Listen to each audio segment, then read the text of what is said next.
भाजपा किस हद तक गिर सकती है, ये हम सब लोगों ने लोकसभा के चुनाव में देखा।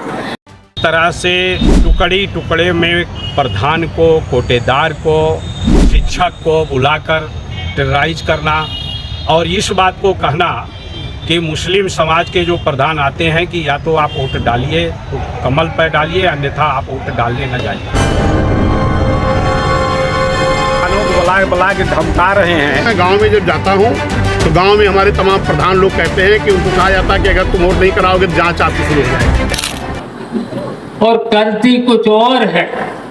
बताओ इतनी झूठी सरकार कोई हो सकती है? सरकार है, भाजपा सरकार में महंगाई और बेरोजगारी बढ़ी है, भ्रष्टाचार बड़े पैमाने पर बढ़ा, सड़कों की हालत खस्ता है। आरोप ये है कि मुसलमानों यानी कि जो मुसलमान वाले प्रधान हैं उनको बुलाकर डीएम साहब कह रहे हैं कि भैया वोट कमल पे दिलाओ वरना आपके ऊपर कार्रवाई हो जाएगी। जो ज्वलंत मुद्दे हैं, जो उनकी दैनिक आवश्यकताएं हैं, जो रोजी रोटी, शिक्षा की महंगाई के मार है। अभी आप देखिए यहाँ श्री लखीमपुर में वो पीडीए समाज के थे, वर्मा जी विधायक थे, एक क्षत्रिय समाज का बार एसोसिएशन का अध्यक्ष, उनको बड़ी मीडिया के सामने तमाचा मारने का काम करके ऐसा आरोप लगाते हैं हमारे लालजी वर्मा जी सांसद अंबेडकर नगर से। अंबेडकर नगर में समाजवादी पार्टी से प्रत्याशी शोभावती डीएम पर आरोप लगाते हुए कहा कि डीएम खुद चुनाव लड़ रहे हैं, जातिवाद कर रहे हैं। आज नामांकन करने पहुंची सपा प्रत्याशी ने कहा कि चुनाव में मेरी लड़ाई किसी से नहीं है। कटेहरी की जनता के कहने पर मैं चुनाव लड़ रही हूं। हालांकि परिवारवाद के सवाल पर वह माकूल जवाब नहीं दे पाई। वहीं दूसरी तरफ सपा के राष्ट्रीय महासचिव व सपा सांसद लालजी वर्मा जी ने प्रशासन पर हमला बोला। उन्होंने कहा कि प्रशासन बीजेपी एजेंट के रूप में काम कर रही है, जिसकी शिकायत वह चुनाव आयोग से करेंगे। उन्होंने कहा कि जिला अधिकारी द्वारा मुस्लिम प्रधानों को बुलाकर उन्हें भाजपा के पक्ष में मतदान करने के लिए बोल रहे हैं। ये आरोप लगाते हैं लालजी वर्मा जी। कोटेदार को, शिक्षक को बुलाकर टेरराइज करना और इस बात को कहना कि मुस्लिम समाज के जो प्रधान आते हैं कि या तो आप वोट डालिए तो कमल पर डालिए, अन्यथा आप वोट डालने न जाइए। इस तरह का जो धमकी देने का काम कर रहे हैं। हमें पूरा विश्वास है कि अंबेडकर नगर की महान जनता, और हमने इस बात को देखा है, अनेकों बार देखा कि जब जब भी प्रशासन के द्वारा जाति की गई है, जनता उसका मुंह तोड़ जवाब देने का काम किया है। और उन्होंने कहा कि जनता कटेहरी की जनता बाबा साहेब भीमराव अंबेडकर के संविधान को मानने वाली है, वह समाजवादी पार्टी के साथ है। लालजी वर्मा ने कहा जिला अधिकारी चाहे जितना प्रयास कर लें, लेकिन कटेहरी की जनता ने लोकसभा चुनाव में 17,000 वोटों से जिताया था। इस बार भी उससे ज़्यादा वोटों से जिताएगी और हमारी पत्नी जी को विधायक बनाएगी, उनका कहना है। सपा सांसद ने कहा कि 40 साल के राजनीति जीवन में वह 1991 से कई चुनाव लड़ चुके हैं, लेकिन इस तरह किसी जिला अधिकारी या किसी अधिकारी को नहीं देखा कि वह प्रधान, शिक्षक व कोटेदार को बुलाकर भाजपा के पक्ष में मतदान के लिए बोल रहा हो। मुस्लिम प्रधान कहते हैं कि या तो भाजपा के पक्ष में मतदान करिए या फिर मतदान मत करिए। इतना बड़ा आरोप लगाते हैं डीएम साहब के ऊपर, जिलाधिकारी के ऊपर, अधिकारियों के ऊपर। वैसे अगर बात किया जाए तो सबसे बड़ी बात यह है कि लालजी वर्मा जी ने इससे पहले कई बड़े आरोप लगाए हैं। आज उनकी पत्नी का नामांकन हुआ है और इसके नामांकन के एक दिन पहले यहाँ पर वो आ चुके हैं, क्या नाम उनका, शिवपाल यादव जी। और उन्होंने जो भाषण दिया उसमें भाई साहब क्या बातें कही है उस पर आगे चर्चा करेंगे। तो अब हम चलते हैं, सीधे मुद्दे पे चलते हैं। कटेहरी की जो सीट है, कटेहरी विधानसभा की जो सीट है, अगर हम देखते हैं शुरू से अब तक, तो यहाँ पर सबसे ज़्यादा जीत करने वाले बहुजन समाज पार्टी है। सबसे ज़्यादा कटेहरी में उन्हीं के विधायक थे, यानी कि बहुजन समाज पार्टी यहाँ पर कई दफ़ा जीत चुकी है।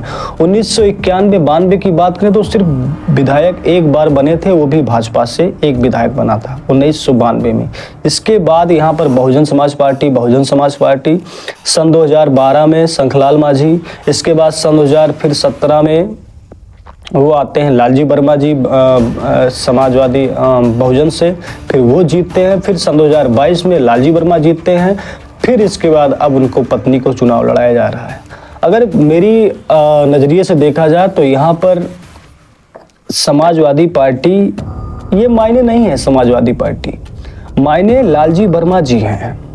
इनकी देखिए जो लोगों की छवि है, मतलब लोगों के बीच में जो इनका पकड़ है वो बड़ा मजबूत है। आप सोचिए कि बसपा से हटे, फिर सन 2022 में सपा के उम्मीदवार बनकर वो लड़ते हैं और फिर जीत जाते हैं। अच्छा, जीत का अंतर कितना होता है, इस पर थोड़ा बात कर लेते हैं। जीत का अंतर कितना होता है? अगर हम लोकसभा चुनाव का रिजल्ट देखें तो लालजी वर्मा को कटहरी विधानसभा में 1,07,000 वोट मिले, और लगभग यही वोट सन 2022 में विधायकी वाला जब चुनाव था तब भी लगभग उनको 1 लाख वोट मिले थे। और दूसरी तरफ जबकि भाजपा के प्रत्याशी रितेश पांडे को कटहरी विधानसभा में 90,000 वोट मिले थे, बहुत ज़्यादा नहीं, 10,000 का अंतर था। लेकिन अब आगे और बढ़ते हैं। कटहरी में दलित वोटर सबसे ज़्यादा भूमिका में रहते हैं, इसके बाद मुस्लिम, फिर ब्राह्मण, फिर कुर्मी मतदाता रहते हैं। वैसे कुर्मी मतदाता यहाँ पर सबसे बड़ी भूमिका में रहते हैं, हालांकि ये कम है, मतलब दूसरे या तीसरी नंबर पे इनका नंबर आता है जातियों में, पर ये बहुमूल्य माने जाते हैं, क्योंकि जो ब्राह्मण का वोट है इनका कहीं ना कहीं देखा जाता है कि इनका वोट कम पड़ता है और वर्मा का बढ़िया वोट पड़ता है, और वर्मा लालजी वर्मा है, इसलिए वर्मा का वोट लगभग लालजी वर्मा को पूरा मिलता है। पिछले 3 विधानसभा अगर चुनाव को देखें तो 2 बार यहाँ पर सपा जीती, 1 बार बसपा जीती। लालजी वर्मा 2022 में यहाँ से विधायक बनते हैं और जीत हार का अंतर होता है 7,696। दूसरी तरफ भाजपा के जो प्रत्याशी थे अवधेश कुमार, ये पाए थे 85,000 वोट और लालजी वर्मा जी पाए थे 93,000 वोट। अब दूसरी तरफ देखते हैं सन 2017 में बसपा से लड़े थे लालजी वर्मा, यही लालजी वर्मा जो अभी सपा में हैं तब बसपा में थे लालजी वर्मा, तब उनको मिला था 84,358 वोट। वहीं दूसरी तरफ फिर अवधेश कुमार को 53,000 वोट मिले थे। अगर हम परसेंट की बात करें तो लगभग 36% वोट लालजी वर्मा को मिले थे, 33% वोट अवधेश कुमार को मिले थे। और आगे चलते सन 2012 में चलते हैं, सपा ने यहाँ पे जीत दर्ज की, शंखलाल माझी तब लड़े थे सपा के प्रत्याशी बनकर, और दूसरी तरफ बसपा के प्रत्याशी थे लालजी वर्मा उस टाइम सन 2012 में।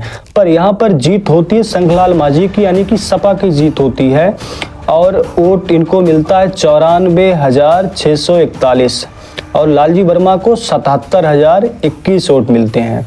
अगर परसेंट की बात किया जाए तो यहाँ शंखलाल माझी को 46.8% वोट मिले, वहीं दूसरी तरफ लालजी वर्मा को 38% 1% वोट मिले। अब यहाँ से प्रत्याशी बन जाती हैं शोभावती वर्मा जी, और मेरा मानना है कि शोभावती वर्मा जी यहाँ से जीत इनकी पक्की होगी, क्योंकि अगर ये माहौल उपचुनाव वाला जिस तरह से यहाँ लोकसभा चुनाव हुआ और बीजेपी जिस तरह से हारी है, इसके बाद जो यहाँ के प्रभारी बने हैं हमारे बाबा जी यानी कि हमारे योगी आदित्यनाथ जी, इसके बाद ये सीट थोड़ा मुश्किल हो जाता है, क्योंकि जैसा इनके ऊपर आरोप लगता है अधिकारियों को हटाया गया, बीएलओ को हटाया गया, डीएम साहब के बारे में ऐसे बात कर रहे हैं, तो प्रधानों के बारे में ऐसी प्रक्रिया हो रही है, तो इस वजह से मुझे लगता है कि माहौल इतना आसान नहीं होगा। अगर प्रभारी यहाँ के मुख्यमंत्री जी नहीं बनते तो ये तो सपा की सीट थी और फिर मिलबो करती, लालजी वर्मा यहाँ से जीत भी करते, क्योंकि भाजपा का जीतना यहाँ पर अब सोचिए कि मतलब सन 1991 में जीती थी, यानी कि लगभग 20-25 लगभग 30 साल, यानी कि मान चलते हैं 91 में जीती थी, 93 फिर चुनाव हुआ था, तो यानी कि 7 साल वो और 24 ये लगभग 30 साल। 30 साल में भाजपा इस सीट पर नहीं जीती। लेकिन अब सन 2024 में जब उपचुनाव है और यहाँ के प्रभारी जब खुद बाबा जी बन गए और बीएलओ को हटाया गया, जिलाधिकारी के ऊपर इतने बड़े बड़े आरोप लग रहे हैं, इसके बाद तो ये सीट थोड़ा मुश्किल हो जाती है समाजवादी पार्टी के लिए। लेकिन इसके बावजूद जिस तरह बाबा जी ने प्रभारी बना, बाबा जी यहाँ पर प्रभारी बने, इसके बाद यहाँ पर जो प्रक्रियाएं उनकी हुई, भाषण उनके हुए, परिवारवाद के ऊपर बात हुई, ठीक उसी प्रकार में काम करती हुई नजर आती है समाजवादी पार्टी। यहाँ पर आप देखिए कि नामांकन से पहले एक रैली होती है, एक छोटा सा सम्मेलन होता है, उसमें शिवपाल यादव आते हैं। समाजवादी पार्टी के जितने भी जिला अम्बेडकर नगर के जो समर्थक हैं, जो नेता हैं, यहाँ तक कि 5 विधायक हैं अम्बेडकर नगर में, 5 सीटें, 5 विधायक समाजवादी पार्टी के हैं और सभी विधायक मिलकर उस रैली में यानी कि सम्मेलन में शामिल होते हैं, जहां शिवपाल यादव आए थे और वहां पर छाया वर्मा भी दिखी और दूसरी तरफ शोभावती वर्मा जी भी दिखे और लालजी वर्मा सांसद जी थे ही। जितने भी दिग्गज नेता थे आसपास के और जिलों से जो आए थे और शिवपाल यादव के साथ भी जो लोग आए थे, सभी लोगों ने अपनी अपनी प्रक्रियाएं रखी, लोगों के बीच में बात किया और सबको मिलाकर एक संगठन, बहुत मजबूत वाला संगठन काम हो रहा है। समाजवादी पार्टी इस टाइम पर जितने सक्रिय है, तो ऐसे अगर चलता रहा ना तो मुझे लगता है कि सन 2027 में समाजवादी पार्टी की सरकार होगी। जिस हिसाब से अम्बेडकर नगर में काम हो रहा है, बाकी जिलों में काम हो रहा है, क्योंकि इनके संगठन जो हैं, जो लोग नेता हैं, जो इनके समर्थक हैं, गांव-गांव में जाकर लोगों से बात कर रहे हैं, लोगों को समझा रहे हैं, लोगों से अपील कर रहे हैं, तो ये इस टाइम पर इनकी काफ़ी पक्की पकड़ मजबूत कर रहे हैं अपने को। यानी कि 27 की पूरी तैयारी हो रही थी, इसलिए मुझे लगता है कि कटहरी में शोभावती वर्मा जी की जीत पक्की तय है। आप देखिएगा, कोई चमत्कार ही हो सकता है, इसके बाद ही भाजपा यहाँ से जीत सकती है, वरना कटहरी में समाजवादी का जीतना एकदम पक्का है।